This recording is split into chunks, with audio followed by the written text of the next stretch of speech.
Good evening and welcome to the Minions of the Zoo. I am your host, the Harry Channel, and with me tonight, our minion, our minion, SkepTock. Hi, everybody. So usually when the number of people on the panel gets smaller, the show ends more quickly. I'm not sure that rule is going to hold up if it's just you and me. That's not the way to bet tonight. Yeah, I don't know. We're basically without a minder. Yeah. Prospero's not here to protect you now. There's nobody in the private chat to roll their eyes at us and say, "Come on, guys, stop being old." Exactly. So how was your day today, Skep? It was a day of planting, and picking up heavy things and moving them from one place to another. This is a farmer's lot. Weeding, and then on top of that, my dog has really taken to these long walks. So I'm walking her like 4 miles every day. I'm absolutely physically exhausted. Oh, it sounds like you don't understand how this retirement thing's supposed to work. Well, the way I figure it is that, if I keep a wide variety of things and keep active, I'll probably enjoy things more for longer. That's true. So this is just me, getting the most I can out of it at this point. Of course. Well, how about you? You do anything fun today? Well, let's see. My girlfriend doesn't hate me today, which is good. Okay. I also took a nap. That was pretty awesome. I came to the conclusion that when I was planning the show, I wake up I'll sometimes do a little of it on Friday night, and then I wake up early in the morning and start putting the schedule together. Mm-hmm. And if I have more time, I would just keep fiddling with it. And the amount of time I would spend working on the show would fill whatever available time would be here. Right. And then I'd work 6 hours on planning the show, and I'm like, I'd get angry at myself mostly for being stupid. Because why on earth should I spend 6 hours, prepping the show? We're just hanging out and talking, right? That's just dumb. Well, I'm not gonna be on my deathbed and look back and go, man, I wish I'd spent more time planning out the show. That seems stupid. So I've given myself kind of a time limit. I'm not going to spend more than a certain amount of time, and the show doesn't seem to be any worse for it. So that's good. Where you don't want to be, though, is on your deathbed and saying, yeah, I actually do wish I'd worked on the show more. That would be kind of weird. That's a different set of problems. That's a different set of problems. So let's see. Who have we got watching? We've got Elwin, Assassin. Let's see. Jack Gunsky's here. Costin, Keeverdam, Kukone? I think I've got that right. Yep. Costin. Yeah. Looks like the cast of usuals.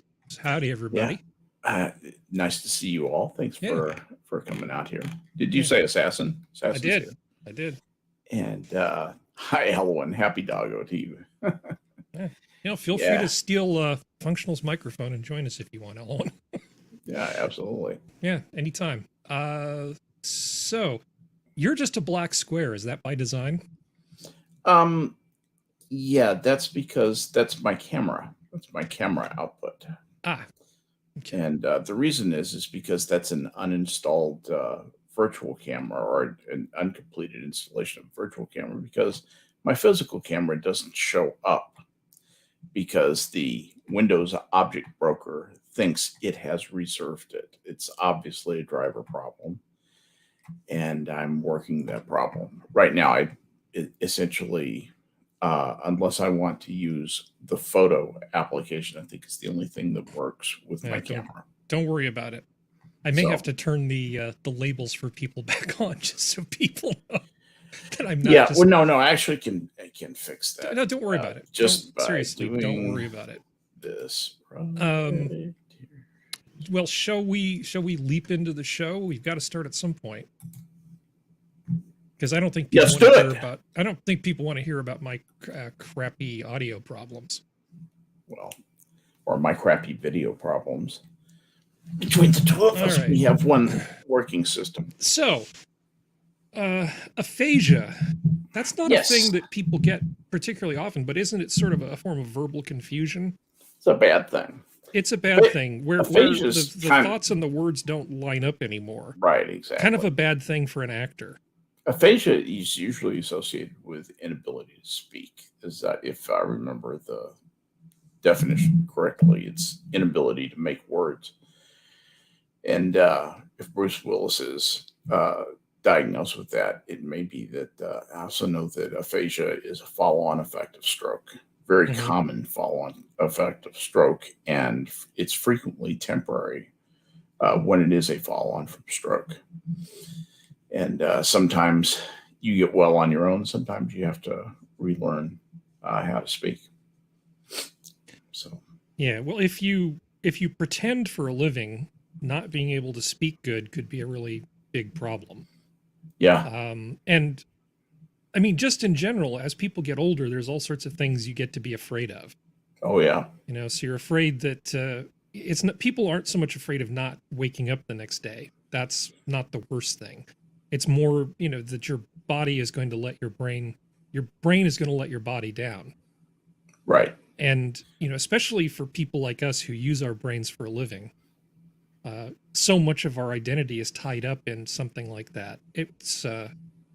It's just something that you're always in fear of. And it's like, I need to eat more fish, more omega-3s, keep that blood pressure down, because you don't want to, this is just terrible. I mean, this is for older people. This is like polio used to be for younger people. No, you're right. And sorry, just hit my mic. I hope I'm still broadcasting. If you're, you know, you'll naturally lose a step mentally. I mean, I'll be the first to admit it. I'm not as quick or as bright with recollections. I'm not as good as in the trivia answering department as I was, 20 years ago. You do lose a step, and there's that natural losing of a step, which is acceptable. You can deal with that. It's slow and it's not threatening.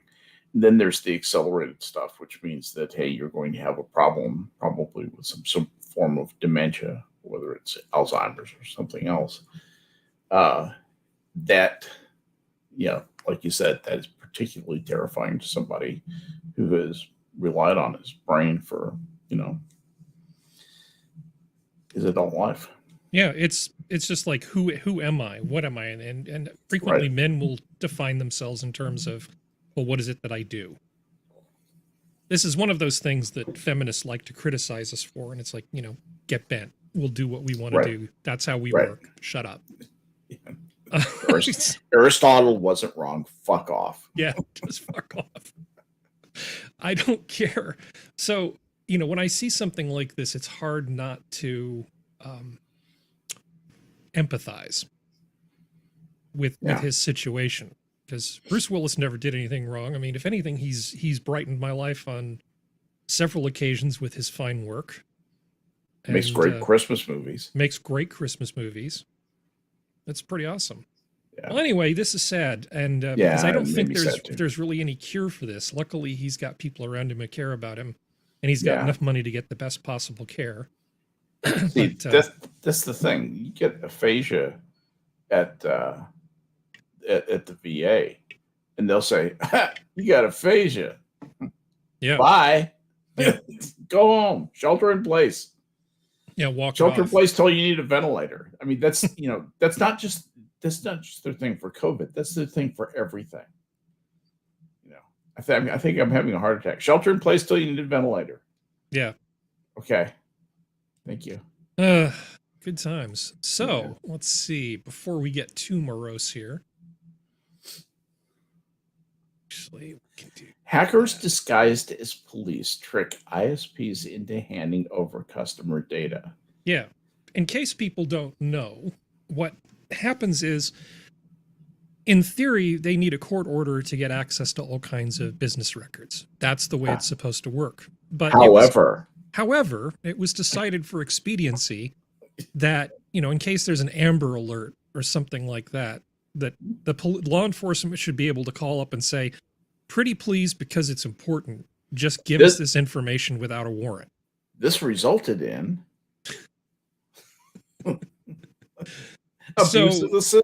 Imagine my shock. Yeah. So when you put, so they talk about emergency data request or EDR. Now, in the past, we've seen lots of examples of the police abusing this process just because it was convenient. I mean, if you give them the means to just ask for information without a warrant, this may come as a shock to you, but this is a thing they're just going to do. They just do it because they can and they get away with it. And also they'll misuse it for personal reasons too. It's very cliche, but the idea of the ex-cop boyfriend who stalks, his former girlfriend using these types of channels, getting kind of access into social media stuff that he'd otherwise be locked out of. Those kinds of things are pretty obvious, but it didn't take particularly long. The hackers figured out all they had to do was pretend to be cops and they could get all kinds of information. Mm-hmm. And when you're hackers, every piece of information is basically just a lever to free up another piece of information, right, and so on and so on and so on. Yeah. So most of the thing about security that's really hard to handle, you can't handle it with technology. There's two things. There's rubber hose decryption, where they just beat it out of you. Right. And there's also social engineering stuff. And if you have access to people's private data, or what they think is private, it's pretty easy to trick other people into thinking that you're that person. So they can go into identity theft and all sorts of other things once they get access to this sort of stuff. Yep, they absolutely can. They can, start phoning bank accounts. They can, and here you get into some of the techniques when you're going to steal in a situation like this. You use a technique that is used in money laundering, wherein you take the money that you steal and you stick that in an account for 5 seconds. Then it goes to an account in Armenia for 5 seconds. Then that goes into account in Kyrgyzstan. And then that goes into account in Belarus. Then that goes to an account in Latvia. Then that goes account into, in Switzerland to the Cayman Islands. And by the end of that is an untraceable route. There are too many non-cooperators in that chain who will not tell you, where the next link in the chain is. You cannot trace that money. And that's how money gets laundered. And yet you do that even when you have to clean up the money just for having stolen it. Mm-hmm. Well, that's one way to launder money. There's a few other good ones. Yes, I was going to say that the one that the thieves use typically is that one, the one that the straight thieves use when they just want to get the money clean as they jump it. I know I told you about the place where I was getting my hair cut. I always get my hair cut every 4 weeks, like clockwork. And I was getting my hair cut, and I didn't realize that the stylist, salon, whatever it was called, it wasn't really a barber shop. That was my first mistake. Yeah, was actually just a front for a prostitution ring. Oh, okay. So they had these the happy endings clip joint. Yeah, so I'm sitting here getting my hair cut, and I have very bad eyesight with my glasses off, and I have my glasses off, and I can't see what's going on. And there are these two little, very cute little, like I think Vietnamese women who would wear like these little lab coats. Undoubtedly. And they would come out, and these guys would show up, and then they disappear into some back room where supposedly aesthetician things took place. Yes, right. I show up one day to get my hair cut, and there's like this sign on the door and yellow police tape across it. I go, what the hell happened? I'm like one of the most naive people ever in a lot of ways. Man. I don't see stuff like that because it's just not the way my brain works. The thing is, what's wrong with operating a business like that? Nobody's getting hurt. Everybody's consenting to everything that's going on. I don't have a problem with it. To answer your question, Jack, yeah, actually, he did a really good job. This guy did a fantastic job cutting my hair, and I always tipped him pretty well. I don't think that the $35 plus a tip, this was many years ago, was enough to help balance out the income on his books, though. So it was not just prostitution, it was prostitution and money laundering. Yeah. Yeah. I had to find out from the internet what the heck happened. And I had to find a new barber. That was a drag. Anyway, let's see. So yeah, in the Department of No Surprises, anytime you have a security workaround for expedience, whether it's to the government check up on criminals, it will be no matter what it is, it will be exploited by the bad people. This is just the way it works. Yeah, that's a law. It's like Moore's law. That's Skep's law. Yeah. Okay, let's see. If you have a back door, the back door will be used. Yeah. New vehicles must average 40 miles per gallon by 2026, up from 28. So when Trump got in, they relaxed all this stuff because there were these ambitious plans to fix our use of fossil fuels for transportation by just mandating this thing. So now Biden's in, and it's there's a new sheriff in town, so they've just decided, well, we're just going to make the average be 40. Now, for the average to be 40, that means that for every big ass truck or SUV or something they sell, they also have to sell smaller cars that get 50 or 60. Yeah. So it isn't just you have to make sure everything gets 40. Oh no. You have to plastic cars with wind power engines. Yeah, the problem with all this is it used to be that you could get really good mileage from a small car. Remember the first gas crisis in the 70s? Sure. If you had like a little Datsun or God forbid a tiny Subaru, that's why the K cars came out. You could get really good mileage on those things, and I think it was the 80s. There's the Honda Civic CRX got 45 plus miles to the gallon on average. It was just a little. It was like a little Honda Civic, not the really small classic ones, but it was sort of modern-ish for its time. Yeah. But now we've got entertainment systems. We've got dynamos that are pulling like 1.6 kilowatts to power these separate entertainment systems and the multi-zone heating and the massage chairs watts. and a 1,000-watt speaker that you have in the back, 1,000-watt woofer. I mean, you've got enough power flowing through most of these modern 4-seat cars that it's kind of like a small city in that thing. Right. And then there's all of the stuff that they've done to make it safer. So between the luxury items and the safety items, these cars are less efficient in a lot of ways than the cars from 20, 30 years ago. Yes. Because you can't just build a small, cheap car and have people get in it because it won't meet the safety standards. That's absolutely right.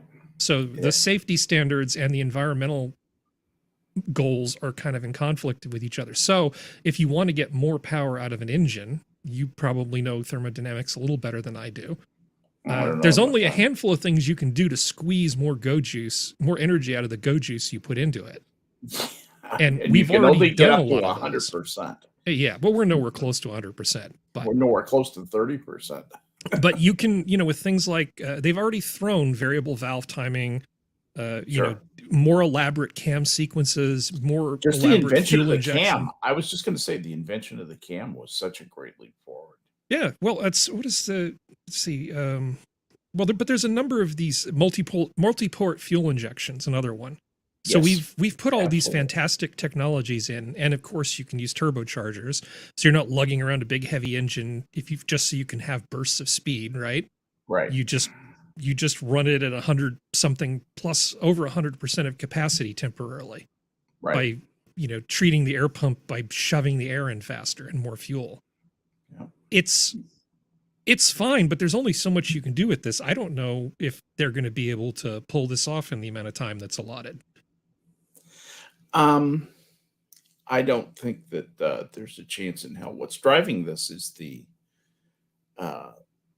net zero based initiative. That's what they want to get to, is the net zero standard, international standard that gets bandied about. And in order to do that, this is an artificial goal that has emerged. And when they don't hit it, they will say, well, we're revising the goal because the goal was not realistic, because it's not realistic. That isn't going to happen. and they're not going to fine Big Auto for not hitting those targets. That's not going to happen. They just have too much to lose. So this is a baloney thing. This is more pie in the sky from a man who says, people tell him he's president. He believes that he's president, and but he doesn't really know what he's saying truly from one moment to the next, I don't believe. Yeah.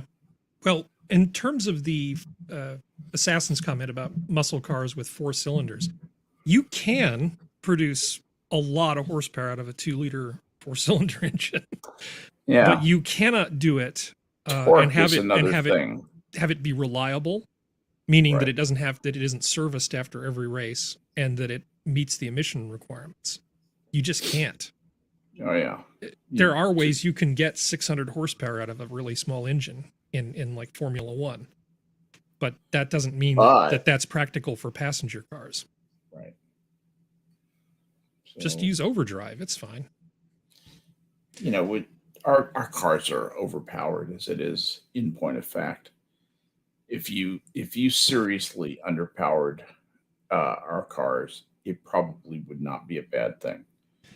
Probably would go a more efficient speed because we'd want to top end it. And if you top ended it, I think the top end speed for most V8s is about 55 to 57 miles an hour. That's the area that it operates most efficiently in.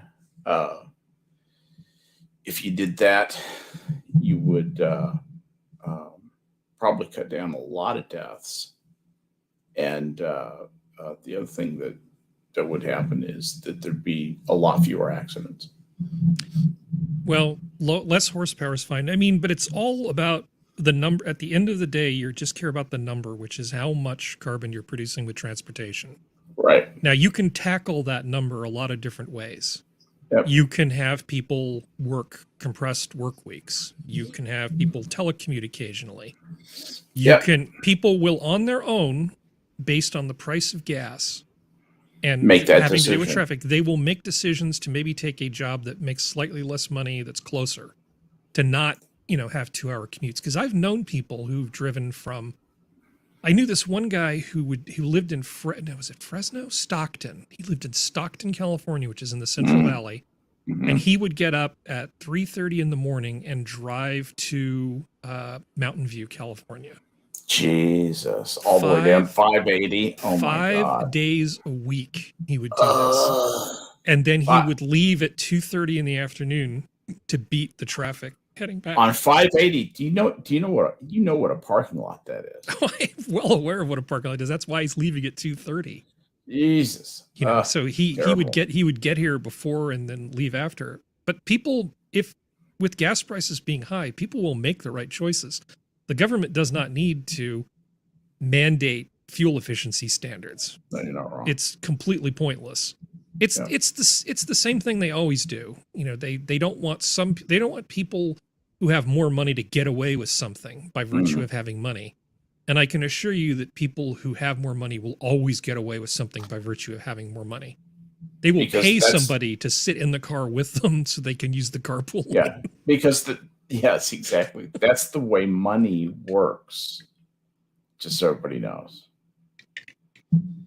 Money buys privilege. But they like to drive up the gas prices, and then they can turn around and say, but look, we're forcing them to give you cars that are more efficient.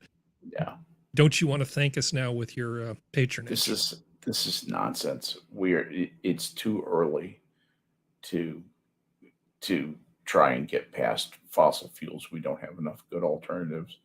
We do not have the grid to charge if we had majority electric vehicles right now, what would happen to the grid when everybody plugged in at the same time, Harry? Snap, crackle, pop. That's right. I think they'd be asking for a little bit too much current, don't you? I think it wouldn't work at all, Yeah, I especially think you're right. since most of the current would be being drawn at night when the sun isn't out. Exactly. You know, as I mentioned, I think, what was it? I can't remember if it was on your show or last week, but the levelized cost of battery storage solar is about $120 per megawatt hour. That is $120 insane. A Gen 4 nuclear reactor is about 50 and solar panels are about 25. So Wow. if we just shift everybody's workday so they charge their cars at home during the day and everybody works graveyard, that'd be perfect. Yeah. Problem solved. You have to do something like that. It's always the same thing. If you raise the price of water, people will make better choices. If you raise the price of fuel, they'll make better choices. The big thing is, do they think the price increase of fuel is temporary or permanent? Because if it's temporary and they go to buy a new car tomorrow, they're going to just buy another SUV. Right. And that's the thing. If you just, on those signs by the freeway, if you just said reducing your speed by 5 miles per hour improves your fuel economy by 10%. Yep. Then the people who care about that could be in the slow lane going 5 miles an hour slower. Yeah. Right? I mean, it's actually not hard to save gas. Oh no, not at all. I mean, this is what it was like growing up the son of the engineer who was my father. Mm-hmm. We had to take precise measurements for when we would go on trips, driving across the country type trips. We would have to take precise measurements of how many miles we traveled, how much gasoline, and then I would, in front of the whole family, have to do the math in my head, and to produce the number of miles per gallon. And we were looking for the most efficient speed to run our station wagon at. And Dad discerned, I think on that car, it was 48 miles an hour he decided was the optimal speed based on a zillion measurements that we had taken of highway driving. And that's all we were going for, was a highway average. Well, I have a different way of calculating this. It's not the money that you save. You have to look at what you value your time at, right? So if you, even a retired person, if you say, if I'm not making a minimum of $15 an hour when I'm saving money, it's not worth my time, right? Okay. Whatever that number is, and you say, Right. okay, if I drive 5 miles an hour less, or 5 more miles an hour slower, and I save X amount of time and I save X amount of gas, what does that work out to in terms of an hourly rate? If it's more than $15 an hour, then it's the right thing to do. If it's less than $15 an hour, then it's the wrong thing to do. And if you feel that it's not worth it, then you should probably reassess what you think your time is worth, because the numbers don't lie. They don't. They don't. Now there are other factors, obviously. How much of a pain in the ass is it to make whatever sacrifice you need to make to hit whatever number is relevant to you. But in principle, no, you're absolutely correct. Will make better choices. Yeah. So Jack is absolutely right about this stuff. You don't want to be dependent on the grid. So California, and I'm sure a lot of other states are doing the same thing, but California is raising the rates effective, I guess, March 1st for electric power by, it's 9%, I believe. And they had another increase not that long ago. So all of these rate increases have to go through the Public Utilities Commission, because have those been approved by the PUC? I believe that one has been approved. So they're putting these increases in. So where, you were only paying, tier 1 was this meager amount you got for 22 cents a kilowatt hour. And then you jump right up to about 30 cents. Yeah. And that was before the price increase. So, I mean, it's incredibly expensive already. So another 9%, that's no big deal. There's only so many lights you can turn off at some point. Yeah. That's, here's the problem. The government can control you many ways. Yes, they can control you via your power, turning off your power. They can also turn off your sewer. They can turn off your power, sewer. They can turn off your water.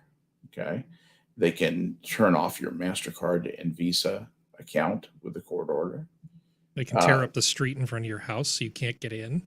Yeah. Yes, exactly. They can send the police over to arrest you. So, you know, the government can still basically do what it wants to you. We've allowed it to encroach on our rights to that point. I'm talking about our natural rights. Yeah. As well, anyway. Well, let's not get too morose. Yeah.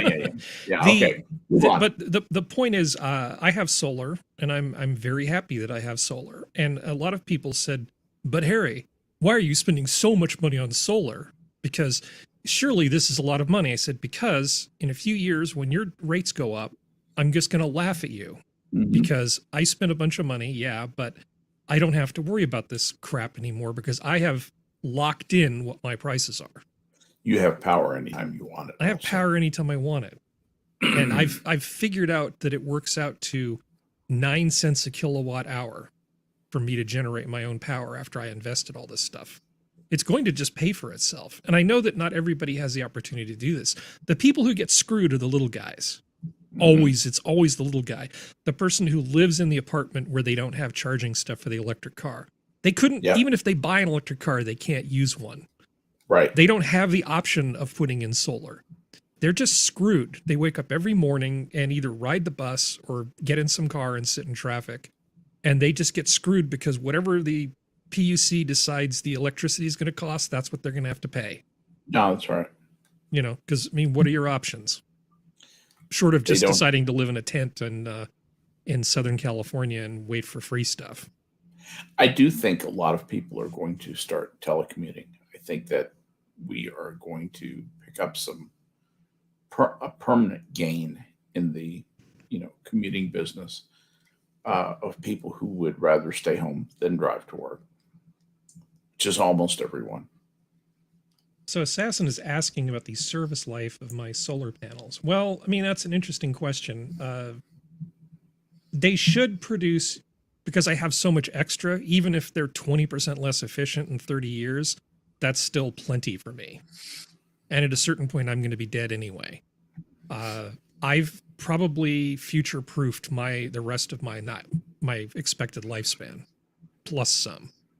So service life, I think it'll be fine. They're guaranteed for like 25 years, I believe. But I was actually fairly clever. I have a few spares, so even if one or two of them breaks, I actually can literally fix it myself. That's pretty awesome. See. Yeah, I figured, while you're talking to people and writing a very big check, it's very easy to just bat your eyes and be charming and say, "Could I just have a few spares just off the books?" Sure you can. Sure you can. Do the deal. They're literally sitting in my entrance hall right now. Nice. Because I haven't found a place to put them yet. Let's see. Next thing. Biden eyes using wartime powers for minerals needed to push clean energy. Because what can't we use the war powers, or basically Wartime Powers Act for? Good God. He is just completely... He's listening to these ideologues who surround him and say, "Yeah, use the Wartime Powers Act to do this, do that." Biden is not. He's not driving this. It's not coming from Biden. It's coming from people around him. Yeah. Well, there's a battery technology. There's always a new battery technology that somebody's working on. I mean, so let's just get that out of the way. Right. But just as an example, there's a new battery technology which you can charge the batteries a lot more quickly. Because ideally, you want to get it to the point where you roll into the gas station, in quotes, and you plug in something for your electric car, and then you drive away in 5 minutes with an 80% charge. To get us from where we are right now to that spot, there are problems with lithium batteries. When you put energy into a lithium battery too quickly, it effectively creates a barrier that prevents most of the lithium material from being charged. Right. Charge basically accumulates in a section of the battery, effectively stopping the flow of additional energy into the thing. I'm using a big paintbrush. Yeah, gotcha. there's a battery chemistry that uses niobium instead of lithium to solve this problem. I mean, it's still lithium, but it uses a bunch of niobium. Now, niobium is Biden doesn't scarce. know. Yeah, I know. Biden doesn't know. He doesn't. It's not even a guaranteed. It's not even a. You can't even guarantee that lithium is going to be the cornerstone of all this, or cobalt, or anything else. The fact of the matter is, the people in the White House and the people surrounding Biden have no freaking clue what it is we actually need. Right. The market will do a way better job than he ever could.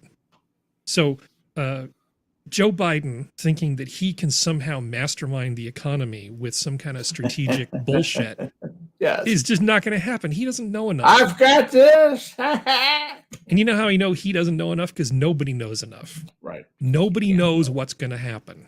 That's right. Over the short term, it's lithium, but that's not necessarily even going to be the battery chemistry. And they're getting rid of the cobalt in most of these things anyway. Now, there's going to be some kind of a breakthrough, Harry. I think that there will be some big battery breakthrough that somebody will say, aha, there's the key to, immediate storage of, large amounts of energy. Some kind of quantum supercapacitor thing. Yeah, exactly. Yeah. Precisely. That it'll last forever. It'll be like the old Shipstone idea from the Heinlein books. That was the battery that solved everything. In the Heinlein universe, it would store. You could, in something the size of a toaster, you could store enough energy to run a starship for 10 years. It was just a magic battery. I'll take 2. Yeah, exactly. We'll have something like that. We really will. And it will seem, and compared to what we're operating with today, it will seem like magic. But okay, back to this Politico thing. Isn't it a bit cynical to use wartime powers in a means like this? Just because you feel like we're at war to save the planet doesn't mean we're actually at war.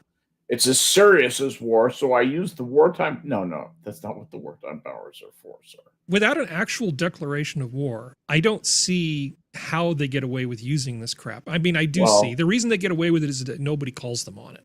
Well, because even the Republicans want to be able to use this when it's their turn. I was it's going bullshit. To say, everybody wants to do this, for one thing. The other thing is that once it's been used illegitimately, not in a time of war, not on things pertaining directly to a war, once it's been misused that way, that stands as precedent, and then everybody can do it. Well, they used it to make ventilators that we didn't need. Right, precisely. Because it turns out that putting people on ventilators when their lungs are disintegrating doesn't actually help them. No, it actually hurts them. It actually Excuse me, doctor, I feel like my lungs are turning to liquid from the COVIDs. And it's like, yeah, well, here, have a tube. We're going to, that seems wrong. We're going to intubate, we're going to irritate the shit out of the inside of your lungs. What do you think? Solid? Solid idea? All right. So what about these Amazon workers? Oh, they've won the right to be potentially unemployed. Yeah, this is a very interesting thing. We should probably read it in case somebody's listening. Amazon workers in New York City vote to unionize in historic labor win.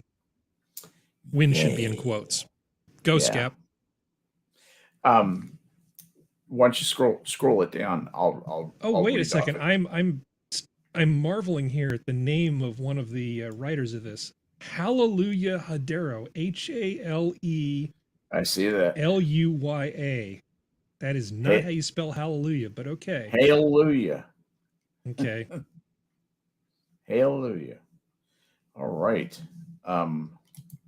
Take a look at this here. Amazon workers in Staten Island, New York, voted to unionize on Friday, marking the first successful U.S. organizing effort in that retail giant's history and handing an unexpected win to a nascent group that fueled the union drive.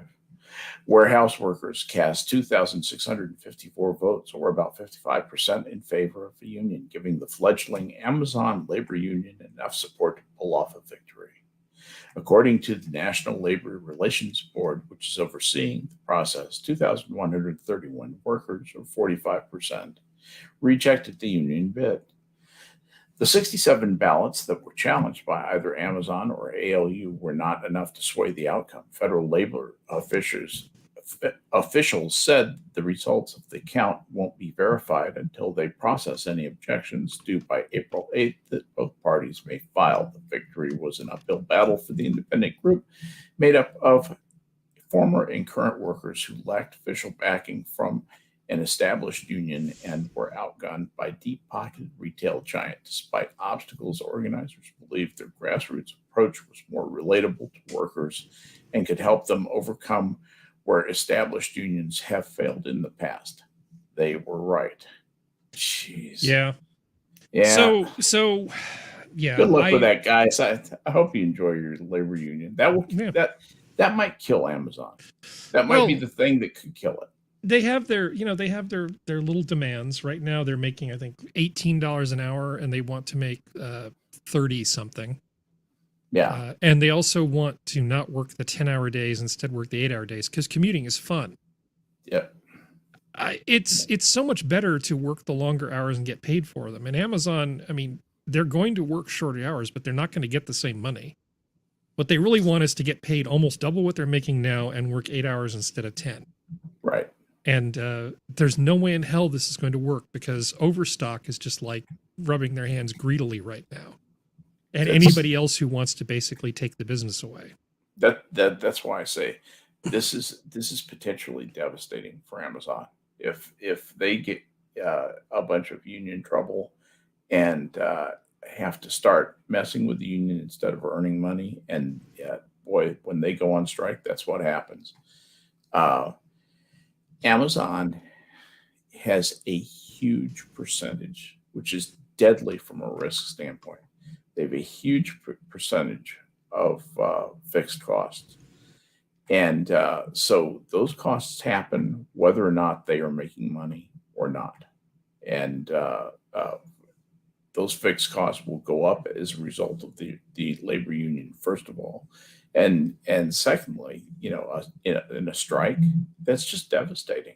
That is absolutely devastating to a place like Amazon that is just got that kind of cost structure. Well, Amazon is not the only employer. So, this is in New York. Okay, so this is near AOC territory, if not in it. And so I guess the average wage around there is actually quite a bit higher. But of course, Amazon decided that to serve their customers better, they would open this center in New York. And people have been working these jobs. Okay. Now, rather than go off and get other jobs, because there are other jobs in New York, right? They have decided, no, we can't negotiate more stuff, so we're going to basically form a cartel as the sole supplier of labor to Amazon. And then we're going to engage in this game of chicken to see who flinches first. Because that's effectively what it is. We have one labor consumer, we have one labor supplier, and then these are both trying to figure out who's going to flinch. That's what the game is. Mm-hmm. Now, there's a certain point where if the people in the union are not willing to be reasonable, the only recourse that Amazon will have is to close that facility. And it will take an extra day for everybody who gets packages in that area to get their packages now, because there will be no distribution center. Right. But it's absolutely possible for Amazon to just cut their losses. Because on the one hand, they're trying to run a business and keep their customers happy as part of running their business. On the other hand, they've got a group of people who are demanding a near 100% raise increase and a cut in their hours for the same money. Now, they won't be able to close or move that. Now that there's a labor union, though, they will not be able to close that or move that without a court fight. Promise you. Well, actually, they can close it. You can't force a business to stay open under normal circumstances, but it will be covered. What they'll do is they'll sue them as soon as they do it. No, it'll be covered by the plant closure related acts. I've been swept up in a couple of these where they were doing enough laying off of people that it fell under this regulation. So I've actually seen this thing at work. When you have more than a certain number of employees and you lay off more than a certain percentage of them, don't remember what it is, it's like 20, 30%, you end up basically activating this federal law. Right. in terms of plant closures. And that's where things run in. So they would get a much nicer parachute out of it at the very least, you know, but that still doesn't stop them from closing that plant. Yeah, it just means, they would eventually get it closed. They will just end up with higher costs, and it'll take longer to do it. Promise you. Yeah, they could be really slow about raising rates. I mean, if the union just decided to step out and not come back, that's one way of closing the plant. Mm-hmm. You know, our workers just, I mean, it's not like they can send the Pinkerton boys in to rough them up a little bit. Those days have passed. No, that's, you know, but it doesn't keep the unions from acting like, you know, the management boss has a bunch of thugs ready to beat them up. They act like that all the time. Okay. Like they're just deeply put upon. They should be lucky they have jobs. Truly. Yeah, pretty much. Well, I'm gonna keep things moving because let's move along. Because we could spend all night talking about how my dad was a shop steward and my grandfather was a negotiator for a major company, and some of the fun dinners that we had when I was a kid. Oh yeah, but Big Red is going to go cash her check. Because, you know, the real payment that you get working in the government is the glad handing and the big payoff when you get this cushy job later. Yeah, that sweet MSNBC gig. And I promise you, as I live and breathe, she's writing a book. Believe me. The book will come out about 3 months into her gig at MSNBC, maybe 2 months. Well, I don't think I'm being partisan here because I don't think I'm terribly partisan to begin with. But at the beginning of all this, I said, and you and Prospero both laughed at me, sort of scoffed at me, I should say, that I was willing to give this woman a chance. I don't hate her for doing her job. I've gradually come around to your way of seeing things. She's very, very hard to like. And she's not really all that good at her job anyway. No. So like where Kayleigh McEnany was like a quarterback, they're rushing at her through the defensive line, and she's like moving around trying to get the pass off, bobbing and weaving, and just using her brain and being good at her job. I've never seen Pasaki look like she was actually good at her damn job. So they're going to take somebody who's there. She's not hot enough with that fake red hair to get away with, I think her hair is red, but it's just amped up a bit. She's not hot enough to get away with how unlikable she is. I don't see a show starring her on MSNBC doing all that well. No, she's not. There's zero fat material unless you just have some very unusual interests, and no kink shame here, guys. But oh god. Well, Chris Ray Gunn was the guy who hooked up with Lacey Green, right? Yes. So Chris Ray Gunn's penis can't be used to solve all of the liberal retarded women's problems. It's not just some magic thing where you go, okay, Chris, we got another one for you. Oh, damn, I'm so tired. Probably like to try. I'm so tired. I need more protein. I keep passing out. Yeah. Nope. There's another liberal woman that needs your help, Chris. You and your magic penis go fix this situation. Lacey was so sex posy, she probably wore him out as it was. All right. Oh, let's see. Jack is making comments. Let's see. Yeah, well, that is the question. If Kayleigh was doing it, Kayleigh would have done a better job.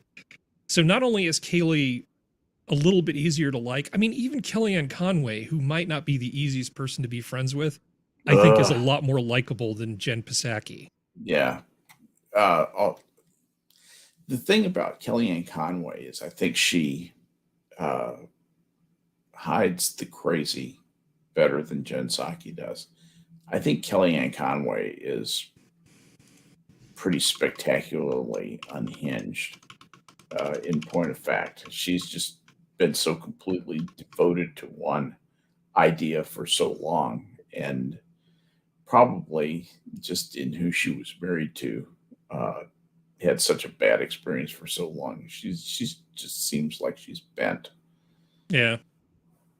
So this is making me sad talking about this. So Jack is in the chat. Hey Jack, I think these would be great keycaps. You could build yourself a keyboard and just use that's these what I'm keycaps. talking about. Yeah. This is what we're talking about right there, Jack. That's the anime girl keycaps that you totally need. These are absolutely terrible, and they come in color too, so you can have your waifu keyboard. I don't know. This doesn't seem very practical unless you're very good at touch typing. That just makes me hurt. This is all kinds of wrong. This is all kinds of wrong. You know, I've typed for so long, particularly in dark rooms, that I really can hit any key on the keyboard. I know where all the keys are, you know, blindfolded. I really can touch type all of it. But yeah. So I could use that keyboard. You could, but I swear Amazon's got some real crap on it. I also ran across this thing on Amazon. This is one of the worst brand names I've ever seen. E-Stink. Stink. Stink. And this is their page right now. It's still got Christmas stuff up on it, so everybody loves the E-Stink brand. Okay.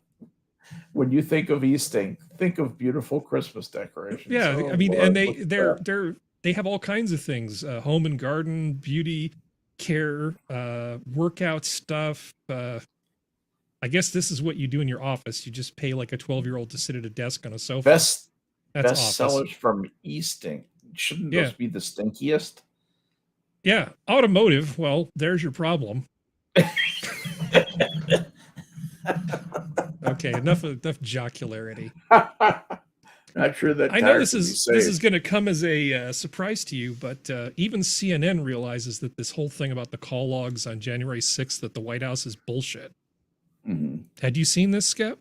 I thought it was very ironic that CNN is now in the debunking side of this now. Yeah. Do you realize what this is? I'm sorry. What do you mean? Do I realize what this is? Well, okay.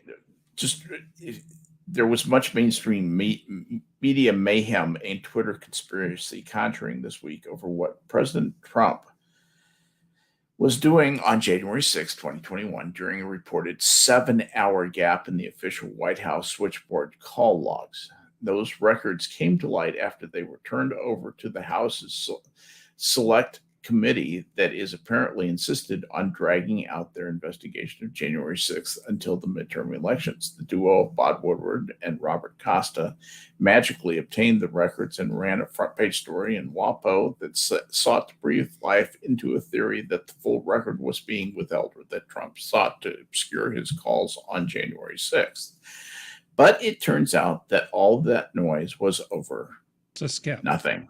Here's because the part it's according to CNN. I know. So here's the part I highlighted. Read that part if you don't mind. According to multiple sources familiar with Trump's phone behavior and the White House switchboard records, the January 6th log reflects Trump's typical phone habits. He mainly placed calls through the switchboard when he was in the residence, but rarely used it when he was in the Oval Office. The fact the log does not show calls on January 6, 2021 from the Oval Office is not unusual, said the sources, because Trump typically had staff either place calls directly for him on landlines or cell phones. Those calls would not be noted on the switchboard log. The 6 pages of White House switchboard logs for January 6, 2021 are complete based on an official review of White House records, according to a source familiar with the matter. There are no missing pages, and the 7-hour gap is likely explained by use of White House landlines, White House cell phones, and personal cell phones that do not go through the switchboard. Yeah, so it's a ginormous nothing burger that... right. And now CNN is helping get that out there, that this is a nothing burger. Yeah, it's MSNBC. I wonder how long it's going to take them to acknowledge it. Never happened. Because even when you call people like that on stuff, they don't believe you. Yeah, no, it's MSNBC. Even if that were true, and we're not saying it's true, we would not be interested in that story. Yeah, Okay, it's thanks. a nothing burger. Thank you, CNN, Yeah. for actually doing your job this time. Yeah, they actually showed a little bit of integrity. Maybe there's hope. No, there's not. Okay.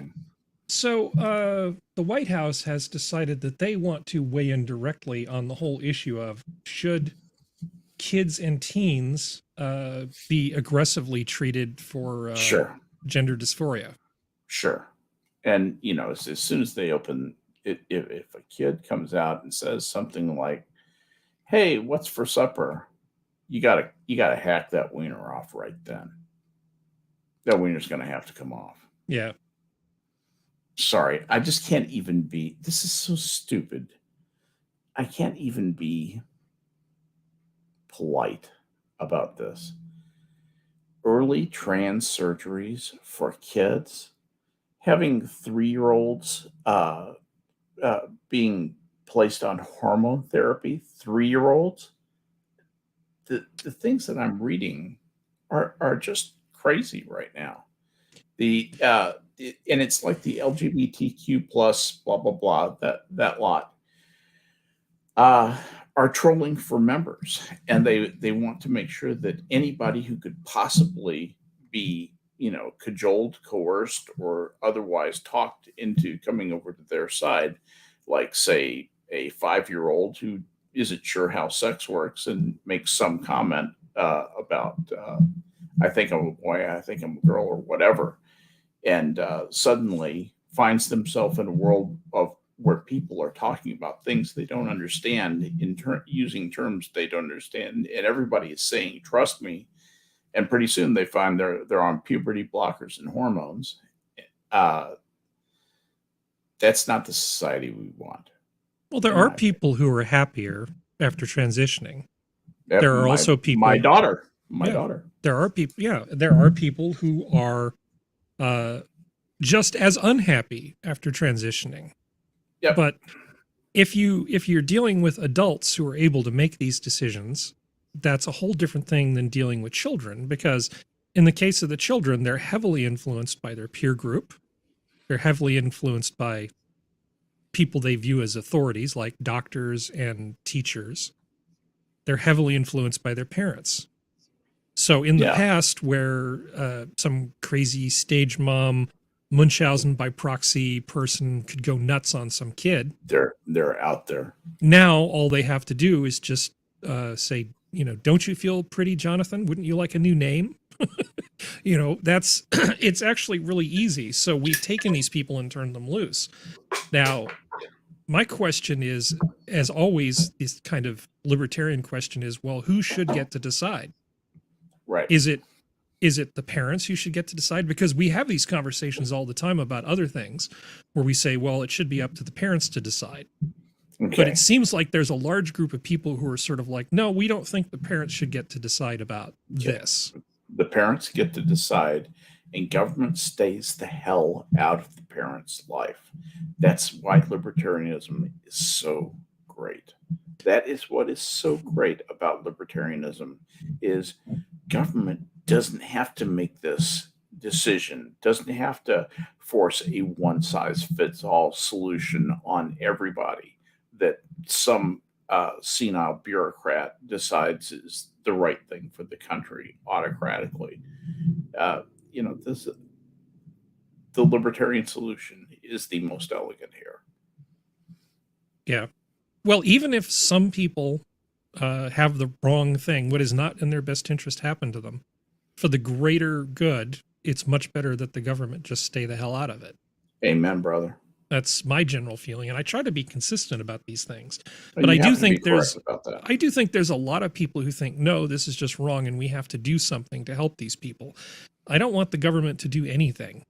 Right. I want them to just stay the hell out of it, because as bad as a few crazy stage mom Munchausen parents are going to be, it's still better than the government via the schools running around pushing this stuff to people. People will figure it out. If they have gender dysphoria, it's not going to be a mystery. They will figure it out. They will know. Nobody will have to tell them that they have gender dysphoria. They will know. You know, it's like trying to explain to somebody, oh, you're having a panic attack. Yeah, no shit. Yeah, I kind of figured that out on my own. It's not something that requires a guide from the government to figure stuff out. So let's see, I have another piece of data here. So let's look at the actual science of this just for a moment, if that's okay.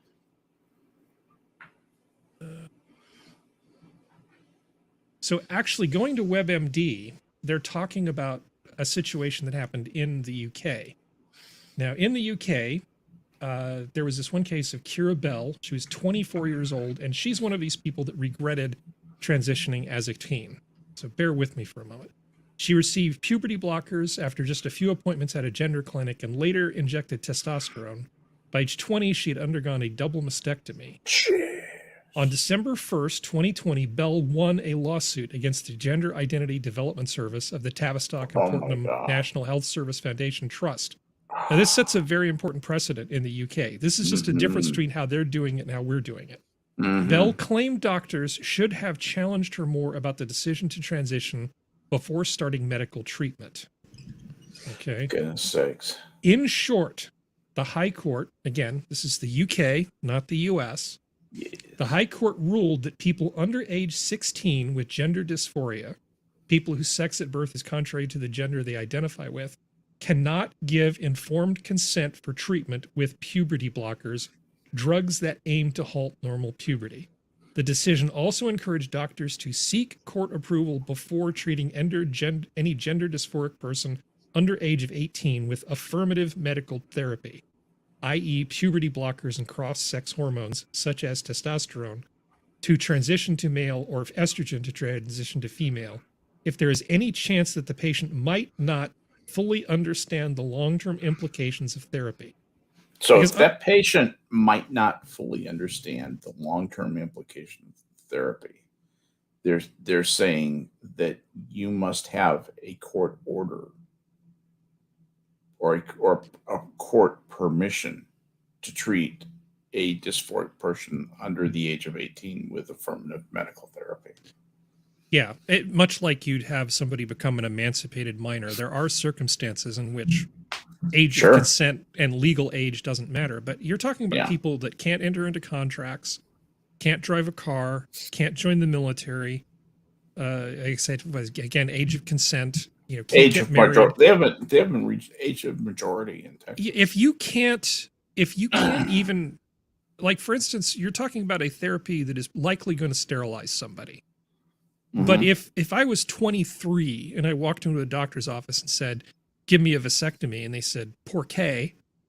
and I didn't have something like some terrible genetic disease that would just cause horrible suffering on any child, you know, barring some reason like that, no doctor in his right mind would do the surgery.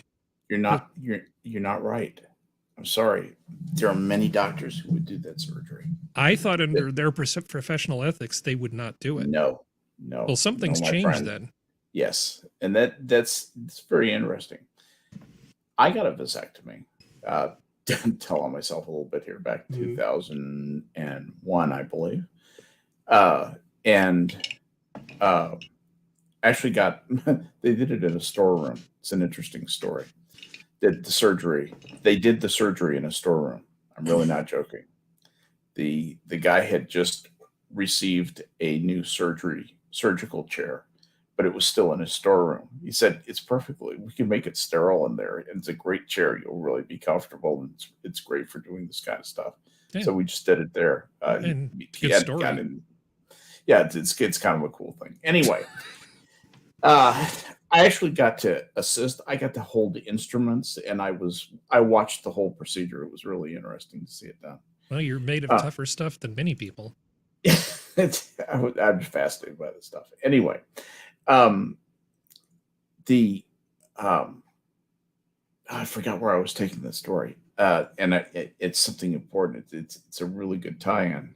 Dadgummit. Well, anyway. Oh, okay. Yes.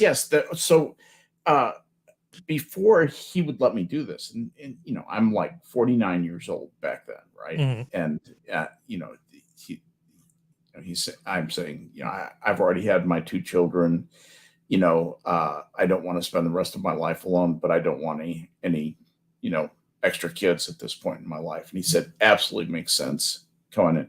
He was giving me the quiz as to whether or not I'm appropriate for a vasectomy. I passed his test. They don't do that so much anymore. There are many, many doctors, particularly those who are, looking to, that's a sweet little procedure for a doctor. They make a lot of money on vasectomies.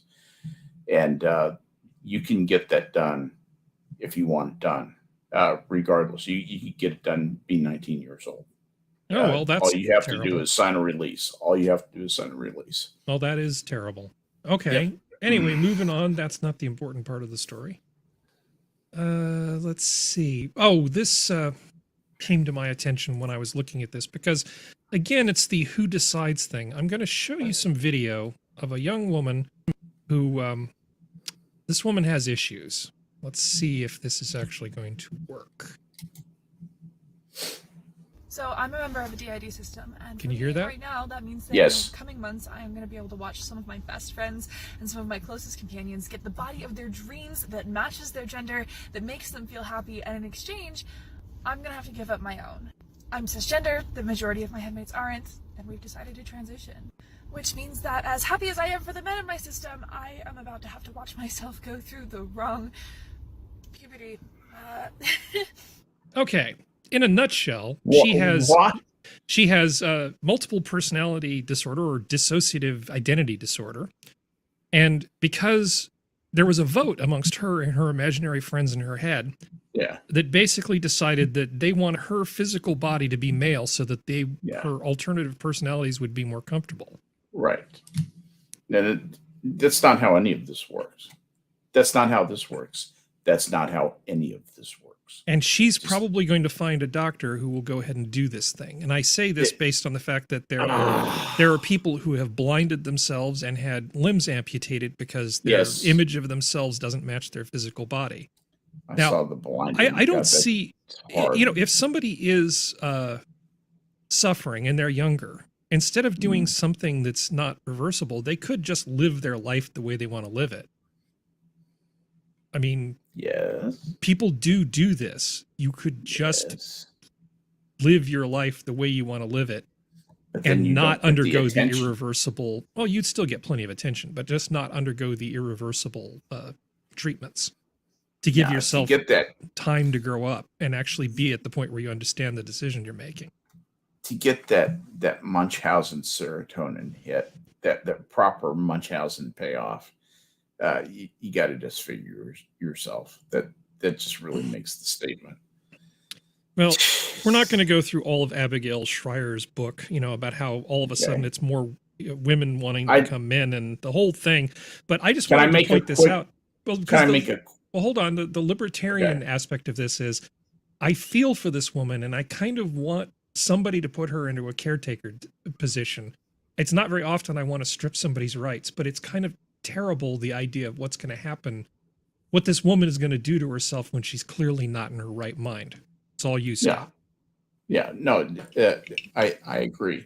But she does not have associative disorder. She does not have the multiple personalities disorder. She is an attention-seeking missile. And all she is she has brewed this up in her own mind, has decided, I have different personalities because I want to be special. I want to be different.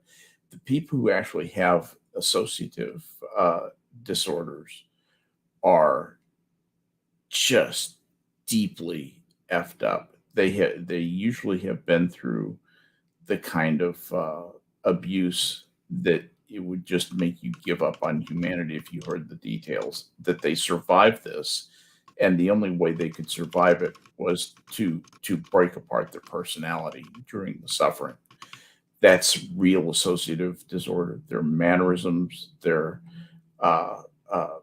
everything about them is different. I'm not saying that this person is not disturbed. I think this person might be working on a schizophrenic break with reality.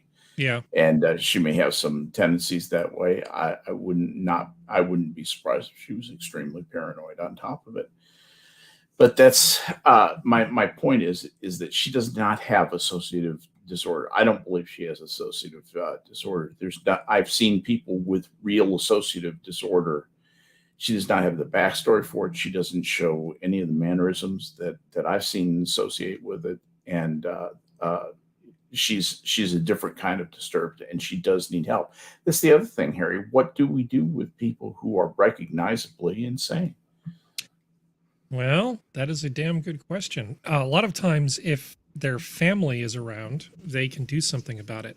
I did a little bit of poking into this person. She's divorced, was one of many wives, and she's an apostate Mormon now. And I got so sad that I had to stop looking. Yeah, that would make me sad too. She's a bit of a train wreck, unfortunately. Our Sora is way better than this Sora. I was just looking at the name. I was just going, I hope that is in no way associated with our beloved Romanian lady. No. Okay. No, our Sora is much better. She only one evil voice. she concentrates her evil in one place and employs it most effectively. Yeah. Sora Luna is it Sora the Luna's very best. Sora? Absolutely. Yeah, Sora Luna is except best no substitutes. Okay. So Maxine Waters is kind of an idiot.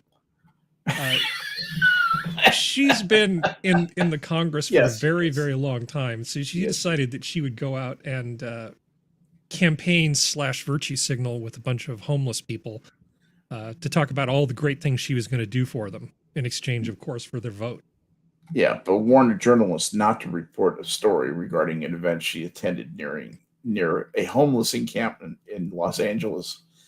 According to a report from the New York Post, Waters was present at a chaotic event where hundreds of homeless people showed up due to inaccurate social media reports that Section 8 housing vouchers were being distributed.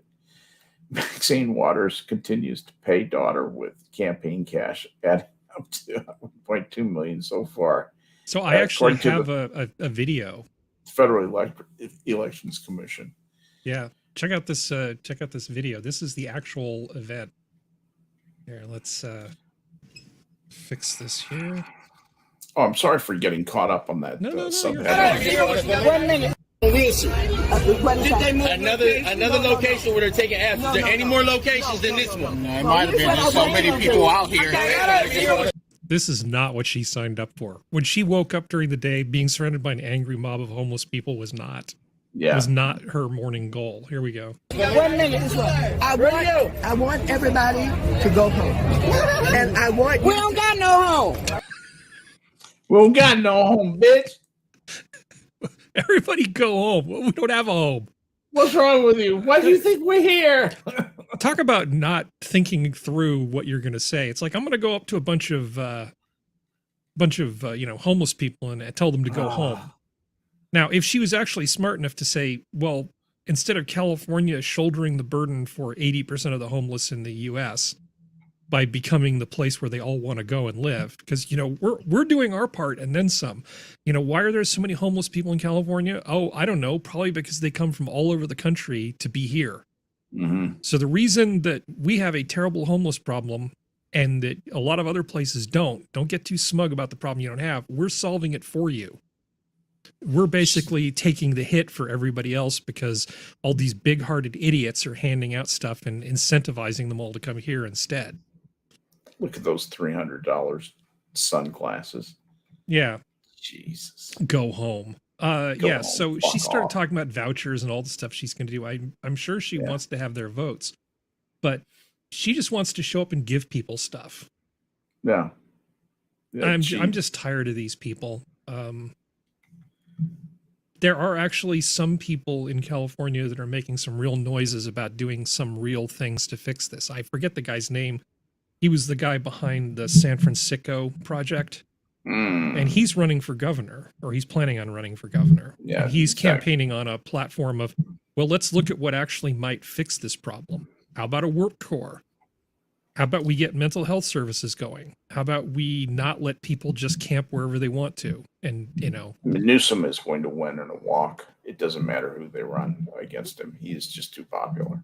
Well, that's just sort of like that's insane, saying don't even try.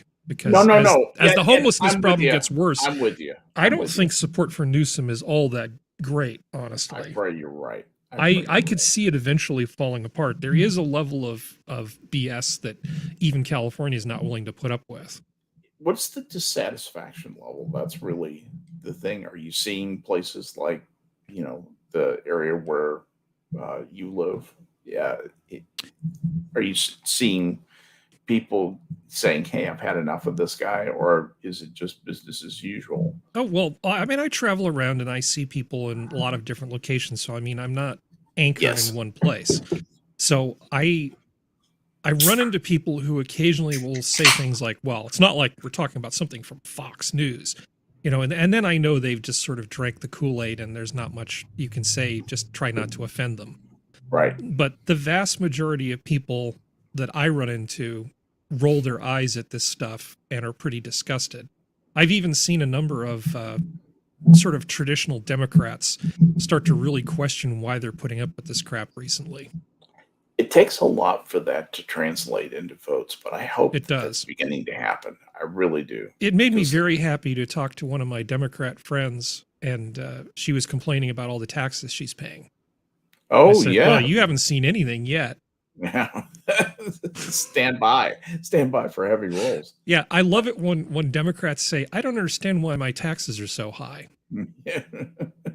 You did that. You to will. Yourself. You will. Yeah, you'll all will be revealed. Yeah. All right. Maxine Waters is annoying. Moving on. I'm not sure there's going to be much discussion here. I generally believe in freedom, so if they want to decriminalize pot, that's fine. It seems here's the problem with this. Well, it seems weird that the federal government is so out of sync with sort of the people in general on this issue. This is the second time that this has passed the House. It dies in the Senate, and it will die in the Senate once more because too many senators are afraid of being accused of being moral degenerates and getting primaried, which they're afraid they will if they vote in favor of decriminalizing marijuana. So this will die in the Senate once more. I noticed that the 3 Republicans who voted for the House bill were immediately pilloried, and their names were put up by other feckless Republicans saying, these evil people voted to decriminalize. These are not real Republicans, and it's just making things worse. They don't realize that part of the problem is marijuana being illegal. If you made marijuana not illegal anymore, so many problems in this country wouldn't evaporate, but they would change, and they would mostly change in a beneficial way. Things would generally get a little bit better. Yeah, I'm sorry, I don't mean to go on and on about this, but it just irritates the crap out of me. It's a plant. You can grow it in your backyard. They used to grow it industrially. I understand that they've fussed with the breeding of this thing to the point where it's much more powerful than it used to be. Yes. And it's sort of a nuisance, kind of like public masturbation would be a nuisance. It's a slip hazard and it's annoying, and I don't want to see people jacking off all over the place. I don't particularly enjoy having neighbors smoke pot and then I have to slam the windows closed on a lovely summer night. Yeah. It's annoying, but at the same time... If that's your objection to it, though, Harry. At the same time, I don't think that my mild annoyance is enough reason for the government to lean on people who want to grow a plant in their backyard and choose to smoke it. It's not that big a deal. Exactly. It's just, leave people alone. Let people make their own decisions. Give people as much freedom as you can and still keep your society, functional, running, and orderly. We haven't tried that yet. It's the only thing we haven't really tried, We've done big government Republican, big government Democrat, big government conservative, big government progressive. We've done everything except little government libertarian. When we do that, we'll succeed. Well, okay. So Assassin, of course, brings up the $64 question. Now, the way this works, though, is if we're going to go libertarian, we need to not just go partially libertarian. If people want to smoke pot and they become so demotivated that they become unemployed, I have no desire to give them money to buy Cheetos and snack food and stuff. No. If people fail, then they can fail. Right. In the same sense that you can drink alcohol until you lose your job. Bingo. If you want to smoke pot and lose your job, that's fine. You can huff paint. You can huff paint. I hear that a rag with some gasoline in a plastic bag, that is good fun. It's just nothing but a party. Nothing but a party. You know, going to the ice cream parlor and getting all the whipped cream canisters and sucking the leftover nitrous out of them. That's right. That's good fun too. That's not my problem though. Yeah. Exactly. I just don't want to be responsible for when these people crash and burn. Well, and the petty crime thing, I'm more than happy to throw people in jail for petty crime. But in point of fact, if Grandpa wants to smoke a joint before he goes to sleep because his back just hurts from 50 years of abusing it, fuck off. Let Grandpa smoke the joint and get a good night's sleep. That's nobody's business but Grandpa's. Yeah. And just to be fair, I am one of only a very small number of people I know who've never used the stuff. I don't need any additional bad habits, so I'm not going out of my way. But there's a lot of things I don't do. I don't smoke cigarettes either. It's whatever. I don't care. Sell it short. Don't sell it short. Smoking cigarettes is fun and it's expensive. Yeah. You literally get to burn your life away. I don't need any more bad habits. So this isn't me coming at this as some kind of pothead where I'm getting anything. I literally do not have a dog in this fight. Right. Other than the fact that I wish people would not be rude with their pot. That's my only thing.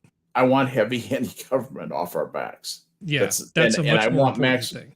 Yeah, I want maximum amount of freedom for individuals. I want individuals to get to make the maximum number of choices that can possibly be left to their discretion and still maintain an orderly society. I want them to have all those choices, get to make all those choices on their own. Just thinking out loud here for a moment, I see all these people in chat, and I really wish that I could actually chat more directly with people in chat. Remember the old days when you could just have people call up on the phone? They'd open up the lines and they'd call the radio station and stuff. I wish there was an easy way to just bring people into the show for like 5 minutes, let them talk, and then, boot them back out. That would actually be kind of awesome. I should see if there's some easy way to tie Discord into this. You could do that. What you would do is you'd have a voice channel where only you had the rights to put people in, put people out, and they'd be in a cooler, be in a holding pen, and you could put them in and put them out. I think that I can actually do that in Minions Discord. I'll have to look into it. You probably can. I'm pretty sure you're a mod over there. I know I am. I know that I can. It would just be nice if I could have yet more engagement with the people in chat, because they're making some damn good points. And since it's just you and me, I actually have more time to look at what they're saying. Yeah, exactly. All right. So let's see. Moving on. I do want Assassin of the Great did have a great, very interesting comment. He always has interesting comments. I'd love to get him on. Will never tolerate the possibility of the country I fought for being turned into a third world hellhole. Yeah, man, I'm all in favor of that. Let's not turn America into a third world hellhole. What do you think, Harry? I'm not giving up either. No. I'm seriously not giving up. We are not giving up. We don't think it's a hellhole yet. It's just becoming a hellhole. It's really easy to just get depressed and let yourself sink. Yes, I don't think that's a useful way to go about it. Yeah. Let's see. So this is part of the Who Decides thing. More Americans support than oppose a 15-week abortion ban, or 15-week abortion bans. This is just kind of getting the temperature of the room. I was thinking about this, and under the sort of the rubric of Who Decides, the federal government is preventing the state government from removing the choice from the individuals. Now, I know a lot of people, again, who normally, I'm not looking at this as a religious person. I'm just looking at this as just sort of legal philosophy, right? I'm just looking at this philosophically. So what the federal government does is it prevents states from imposing its will on individuals who want to undergo a procedure. Again, I'm sanitizing this and just taking it down to its just barest elements. And a lot of people who, like you and me, say, well, we want people to have freedom of choice. There are a lot of people who would still say, no, but I think this is morally wrong, and I want the government to prevent the, to allow the states to basically impose this on a state-by-state level or ban it outright at the federal level. I think it's one of those interesting cases where a lot of libertarians stop being libertarian. Yeah, more American support than oppose. Okay, more. So a 15-week abortion ban. A 15-week abortion ban in this case means you can't do an abortion after the 15th week. That was how I interpret it. I mean, obviously, unless the welfare of the mother's at risk of some other circumstances. But as a purely voluntary, there's no paperwork that you don't have to convince a judge type of thing. You can do whatever you want in the first 15 weeks. Basically, the first 4 months of pregnancy, roughly. That in 4 months, that's a lot of development. Well, given that anything resembling an organized brainwave that you would see in a human as opposed to just human tissue doesn't kick in until, I believe, 21 weeks. 15 is fine, but the fact of the matter is it doesn't matter what this number is. It's just that the idea that you should be able to do whatever the hell you want with that baby up until the day of the delivery or the minute of the delivery, which is a thing that the liberals push for all the time, is not something that has broad support from people if this poll is accurate. If you go back and you look at the statistics, go back to the 60s, right, when people were pushing for all of these abortion clinics. Of course, they did it before that. You would realize that single mothers were very economically disadvantaged because they would have these kids that they couldn't take care of. Yeah. So what do? You give them a means to terminate the pregnancy rather than carrying the kid and then having a mouth that they can't afford to feed. That was the logic. I mean, seem about right? That's sort of what you remember them saying?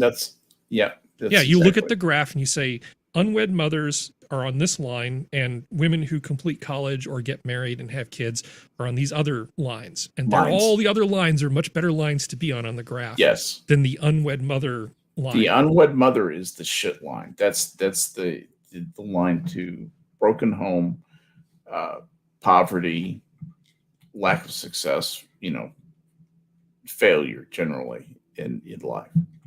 So the solution the government comes up with is, well, we'll just let people terminate pregnancies, problem solved. Well, it's one way to approach it. It is a way to approach it. But I think just the common sense of most people, I mean, obviously there are religious people who believe that it's at the moment of conception. Sure. Right? And I'm not going to, there's no point in having an argument with somebody who believes that way. Okay. Right. So I'm just setting aside that for the time being. But the point is, I think there's not a lot of hard support amongst most people for an unlimited right to abortion once the child is seriously developed. No. All right. I'll give you the whole answer on the abortion. Why it's right. I can at least tell you why it's so hard, I think. Yeah. At least not tell you exactly why, but give you some insight. You have to reach into a very dark set of circumstances to do something, to make a decision that has profound consequences for two different lives. One is to terminate the life of, a child inside the mother and thereby spare her all the follow-on that it takes to bring a child to term, which beats up a mother. If you've ever seen a woman go all the way through pregnancy, you really get an appreciation for even a young, healthy woman, how much pregnancy beats them up. And it's worse if she doesn't have support. Absolutely. It's 10 times worse. Yeah.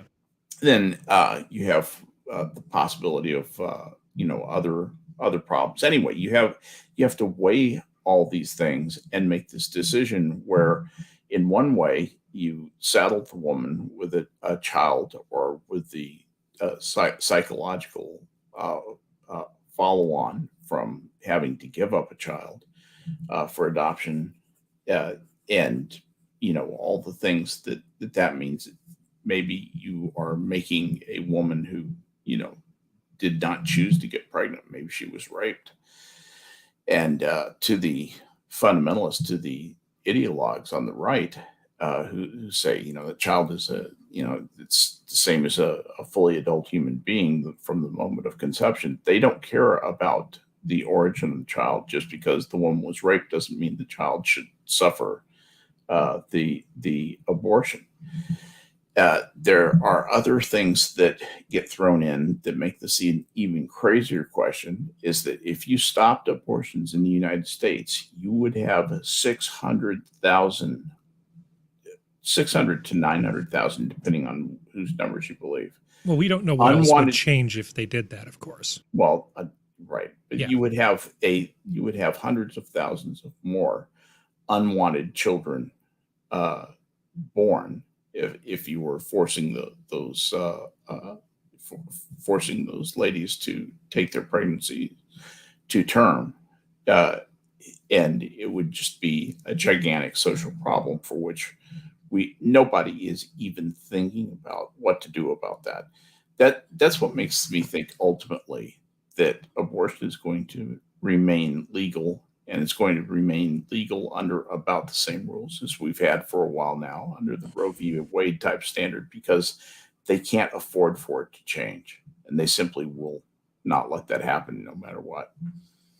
Well, and the other cost of abortion is the political cost. And I think that the Republicans, people are sort of, well, these Democrats don't seem to understand the economy. But I really don't want to vote for the Republicans, because every time they get a little bit of power, the first thing they start doing is talking about abortion. Yeah. And Joe Voter, that I'm trying to channel here, doesn't care about abortion. They're like, oh, God damn it, the Republicans are at it again with constantly talking about abortion. Every time they get a little bit of power. And that's what happens in places like Texas. Every time it's like, oh, we've got 51%. Let's start talking about abortion. And it just it's this unflushable issue. You're not wrong. That the Republicans bring up. And this is in no small part, why the Republicans can't hold a majority. Because every time they get a little bit of power, they start going down this particular road. Whereas set it on fire. If they would just go after the late term stuff and be reasonable, they would have broad support, and people would say, these people are reasonable, they're not ideologues. You can hate abortion. And I'm not saying that people shouldn't come up with their own decisions. Again, it's who decides. Because if somebody's in a position where they've been sexually assaulted, or you're talking about a 14-year-old who was assaulted, somebody in your family, there are a lot of situations where bringing that kid to term is not a very good idea because of the damage it's going to do to somebody. Where if you don't fall in that at conception category, in which case you got to do what your religion tells you to do. Yeah, there's a lot of room for nuance, but a lot of these Republicans don't seem to be capable of nuance, and they just destroy the party. You're not wrong. You're not wrong. And it's because of their brittle, what they would call, moral consistency, which I call a brittle adherence to outmoded nostrums that, somehow eliminating abortion will fix all the ills in this country. You're right. That's how Republicans sabotage themselves. And it's abortion is a very effective measure to do, very effective issue to sabotage yourself with politically, he said. I can't find a third rail. Let's install one and then touch it. Yeah, exactly. We'll lick it and see if we need a palate cleanser, even if it's just you and me. We need a palate cleanser. So this is slightly outrageous. What the hell are they thinking? This is the official mascot of the 2002 World Cup.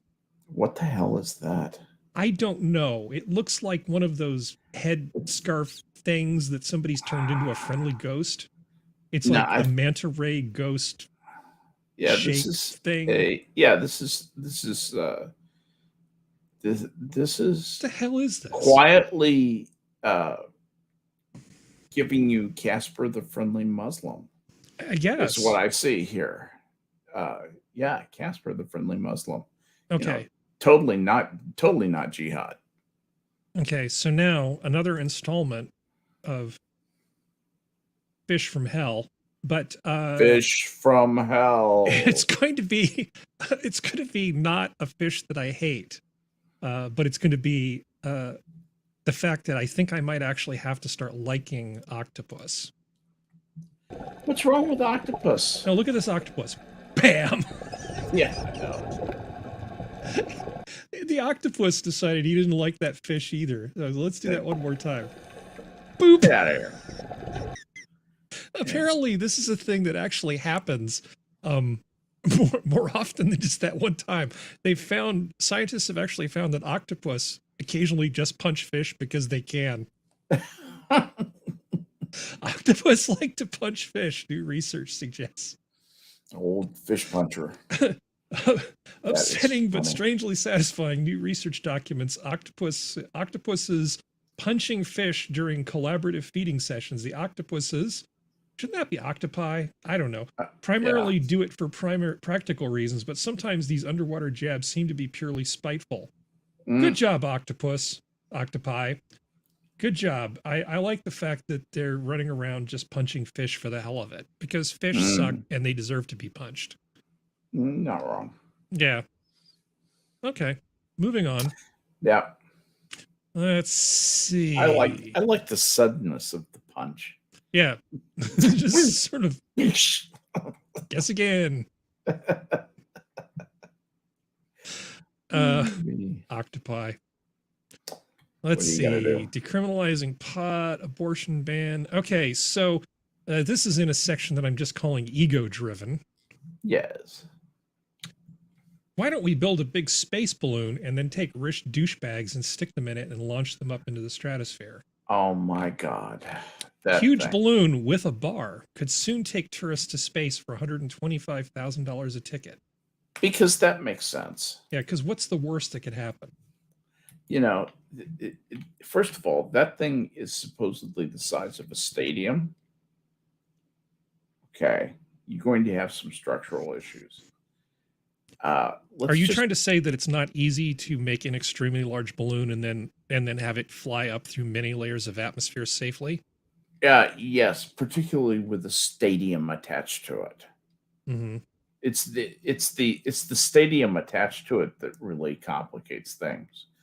Because if that stadium, say, begins to come apart, which is kind of, I'm thinking it's going to be very hard to build something that large with enough structural integrity to be anything but much more than a death trap. When people do these experiments, where you on the cheap decide to send a webcam up into space so you can see the limb of the Earth. Effectively, for a few $100s, I can prove to you that the world is round experiment. Right, exactly. It's not complicated. The way this works is the balloon goes up, and at a certain point, the pressure inside the balloon is so much greater than the vacuum around it that the balloon bursts. Right. And then the apparatus, your cell phones or webcams or whatever you've put together, come crashing down to Earth, and hopefully a parachute deploys at the right time. I don't think that's what they have in mind for this thrill ride for these rich people for $125,000. You don't want to go up into space, have the balloon burst, and then fall to what looks like your death, hoping that the parachutes deploy. I'm thinking they have a slightly different plan in mind, and that's why it becomes really kind of expensive. The space balloon is not that easy to do. They have to land the space balloon. Yeah, exactly. You have to make that space balloon do what you want it to. You have to control its buoyancy so that you can make it go down when you want to. There's no other way to land this. You can't land something the size of a stadium. You can't land something that large under a parachute. You simply can't. There are too many stress points. You would have to have too many attachment points all through the frame. And all of this equals weight. Yeah, and all of that, yeah, exactly. All of that equals weight and ends up defeating the purpose of the balloon. This is, I'd be very interested in looking at the engineering behind this, the engineering preliminaries of putting this together. How big is that really? What are they going to make it out of? How are they going to control the balloon? How make balloon go up? How make balloon go down? You know, in the right place. And also, what's the plan B? Balloon blows up. What happens? Do you have parachutes? How does halo jumps? Halo jumps Yeah. for everybody. Well, yeah, escape pods, maybe ejection seats for everybody. Well, Yeah. more weight, and that'll be easy. Actually, what they do is they just cram you into a large piece of Samsonite luggage, and then you'll survive any crash. That's a good point. Yeah. Yeah. Why not just make the plane out of the stuff the black box is made out of? Make the plane out of whatever cats are made out of. Oh, okay. Basically, I call bullshit on this. I don't see this as being a viable thing. Negative. This seems like, well, we've got the ability to make a rendering, and people know that balloons can make it up to space. Maybe if we just quote a price tag that seems like a good value versus Virgin Galactic, Yeah. suckers might sign up for this thing. Yeah. You know, Right. I'm sure they're taking early reservations, I was just going to say, non-refundable early reservations sometime soon. that's it. Yeah. Okay, so one more piece of ego-driven news. Mm. Will Wheaton claims William Shatner was rude to him on Star Trek set. Aw. So, a long time ago, when Will Wheaton was just a small lad, and he was playing Ensign Wesley Crusher on Next Generation, he was wearing his little acting ensign's outfit, and it turned out that Star Trek, the Shatner franchise, was filming something nearby where they were filming TNG. So Wheaton decided to go over and meet William Shatner. Yeah. And apparently it didn't go terribly well. And Shatner was a little bit rude and dismissive to him. Made fun of his little space outfit and everything. Is this the one where Shatner got in trouble? Yeah, I guess Roddenberry even talked to him about it, and he sent him a little apology note. Because Will Wheaton is coming up with his autobiography, or his tell-all of his time of being Will Wheaton. Because I think, every morning I wake up thinking, God, I wonder what Will Wheaton's life was like. Yeah, no, I think all of us do. Yeah. It's a pressing question. And of course, the first thing that comes to mind is Shut Up, Wesley. Shut Up, Wesley. That's all I was sitting here thinking, Shut Up, Wesley, Shut Up, Wesley. I need to put that on the soundboard. Just Shut Up, Wesley. Yeah, Shut Up, Wesley. Well, I mean, basically, he went around and whined to everybody on the set, saying William Shatner was mean to me. And he went so far as to even call Roddenberry's office and say William Shatner was mean to me. Now, this, I don't think the story, even as told by Will Wheaton, makes him look particularly good. Because he comes off being kind of like a whiny little entitled bitch. This is the kind, if you did that kind of stuff in the Navy, you would have got the crap beat out of you. You seriously would. I mean, and that really does happen, and it really does happen at night in the enlisted men's spaces. Guys get corrected from this kind of behavior. Yeah. And it's good. It works. It works and it lasts. They don't do it again. So you're the kid on that show? Shatner asked. He seemed annoyed. Wheaton continued. My throat and mouth were dry and my palms were sweating. My heart pounded in my ears, and I answered, yes, sir. My name's Will. Wheaton claimed Shatner ignored his outstretched hand, then went on to make fun of his outfit. What is that? Your spaceship? What's that? Your spacesuit? He said, and made a sound that was somewhere between a laugh and a cough. The actor wrote he recalled feeling lightheaded and knew that he was going to have PTSD after his brutal encounter with the evil captain, the cis white male captain. Dun, dun, dun, dun. I know. I said, what do you do over there? He asked. Wheaton continued. There was a challenge in his voice. oh no, Wheaton is telling us, listen, this is why you should feel sorry for me. Someone said something to me and there was a challenge in his voice. And then Shatner cruelly replied, well, I'd never let a kid come onto my bridge. Probably was kidding. Probably just kidding around with the kid. And, yeah, I think this is the least charitable telling of the story. Yeah, I will almost guarantee you that. Anyway, shut up, Wesley. On to he got an news. apology from Shatner the next day. Yeah, he did. After complaining to Gene Roddenberry's office. Yeah, I think I heard something about this a long time ago. Well, Shatner was mean to me. He made fun of my spacesuit. Roddenberry got after him. That's funny. Shut up, Wesley. Oh, Jesus. what a little bitch. So this is another one of those evergreen stories that just never seems to want to go away. But yet another group of people claiming that they might have actually found a male contraceptive pill. Now, before you dismiss this completely out of hand. No, I don't know what it is. I don't know what's in this. Okay, so I mean, what are they using? As you well know, the female pill disrupts that hormonal cycle to prevent ovulation. So it's a fairly straightforward type of mechanism. Men, on the other hand, trying to come up with a male pill that doesn't leave somebody permanently infertile is a much more difficult proposition. Yeah. So what they've essentially found is that there's a protein that's needed in sperm production. And they found a way they've basically tailored a medicine which blocks a particular type of gene expression that prevents the fully functioning sperm from being produced.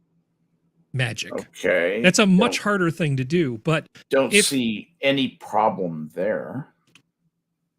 Yeah, don't see any problem there. Actually, it seems like a pretty good idea in the big scheme of things. If they can pull this off, I would much rather see men use something like this than deal with the less effective and significantly more dangerous female contraceptives, because the oral contraceptives that they give women are not without side effects and risks. Absolutely right. Childbirth is so much riskier, even under the best of circumstances, that it's okay. But that still doesn't mean that there aren't women who die from blood clots, and there's not an increased risk of certain cancers in some women. Yeah. So this pill could actually be pretty huge, because everybody thinks, oh, it's just about men who want to go around and be irresponsible and get laid. Well, that too, but it also could spare an awful lot of women from the tyranny of a pretty terrible drug in the big scheme of things. Yep. I would much rather see something like this get deployed. It looks like it's much lower impact than the what females use now for contraception. Yeah, so this is the explanation. To develop their non-hormonal birth control pill, researchers targeted a protein called the retinoic acid receptor alpha. It is one of a group of 3 nuclear receptors that bind retinoic acid, which is a form of vitamin A and plays important roles in cell growth, sperm formation, and embryonic development. Removing the RARA gene in mice makes them sterile without any obvious side effects. Researchers say that what sets this pill apart from other drugs is that by targeting a single receptor instead of all 3, like in some previous trials, so it's just the alpha receptor, they're able to offer a compound that they claim is less likely to cause side effects. Eventually, researchers identified a compound called YCT529 that inhibited RAR alpha almost 500 times stronger than it did the other RAR receptors. Scientists found the compound, which was given orally to male mice for 4 weeks, dramatically reduced sperm counts and was 99% effective in preventing pregnancy. That is actually huge if they can pull it off. Yeah. Or maybe it's just a battery full of niobium. Who the hell knows? I guess we'll find out. I wonder if they'll make this mandatory to give to all men in high school. That's where this will go. They'll say, yeah, this is low enough impact where, later on, if you want to have kids, you can go off, but we're going to require you to take this right now so we can cut down on underage pregnancy. So was it a sort of an old myth or a fable that they would put saltpeter in the coffee in the Navy to keep men's libidos in check? That's myth. That's what I thought. Myth. But it's still funny. Yeah. It's still funny. Well, anyway, that is your show for tonight. And a darn fun show it was. Yeah, by talking slowly, we actually managed to do an hour and 50 minutes, which is the two of us. It's how we roll. Actually, we've got plenty more stuff, but I think I want to let Skep get his beauty sleep. No, I'm doing fine. I hope I'm not coming off as being not talkative enough tonight. No, you're fine. I'm the asshole that brought up abortion. It's there are so many things to talk about in this world. You and I could probably talk for hours and hours and hours on any one of these stories. We could talk for 2 hours on any one of these stories. That gas savings thing would have been easy because I was going easy on a lot of the technology. Yeah. Yeah, but it's interesting to. One of the things that I spent a bunch of time looking into because one of my liberal friends brought it up was the cost of insulin. Yeah, and there was a vote this week. We will probably talk about this next week, but the reasons why insulin is expensive and how the market's finally responding to it is actually a really interesting story. But it's going to have to wait till next week. If they slap a price that's too low on insulin, people will stop making insulin. Yeah. It'll be a huge problem. Let's see. Anything else from you guys, chat? It looks like they're all saying that they're heading out. So let's just we can do the same. Thank you so much for having me on, Harry. This is no problem. Always fun to get together with you and hash through things on a Saturday night. And thank you, chat, for coming out and hanging with us for a couple of hours. We do this for you. And that's about all I got for tonight. Yep. Zoo's closed. Good night, everybody. Good night, everybody.